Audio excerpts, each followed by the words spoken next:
বাড়তি মাছের দামও পরিস্থিতি এমন, 1 কেজি পাঙ্গাস কিনতে ক্রেতাদের 200 থেকে 230 টাকা গুনতে হচ্ছে, যা ঈদের আগেও 180 থেকে 190 টাকা ছিল। পাবদা, ট্যাংরা, রুইসহ বেশিরভাগ মাছের দাম গত সপ্তাহের তুলনায় 30 থেকে 50 টাকা পর্যন্ত বেড়েছে। এদিকে রাজধানীর বাজারগুলোতে নদীর দেশি চিংড়ি প্রতি কেজি 800 থেকে 1000 টাকা বিক্রি হচ্ছে, যা 2 সপ্তাহ আগেও 700 থেকে 850 টাকা ছিল। চাষের চিংড়িও বেড়েছে 650 টাকা থেকে 750 টাকা। 100 থেকে 150 টাকা বেড়েছে ট্যাংরা মাছ, এখন বিক্রি হচ্ছে 600 থেকে 700 টাকায়। শুধু চিংড়ি কিংবা ট্যাংরা নয়, দেশীয় শিং, শোল মাছের দামও চড়া।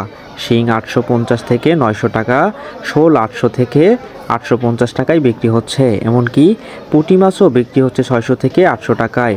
বড় আকৃতির রুই মাছ 250 থেকে 400 টাকা। পাঙ্গাস ও তেলাপিয়া মতো সাধারণ মাছের চাষও বিক্রি হচ্ছে 200 থেকে 220 টাকা কেজি দরে, যা গত সপ্তাহে ছিল 180 থেকে 200 টাকা।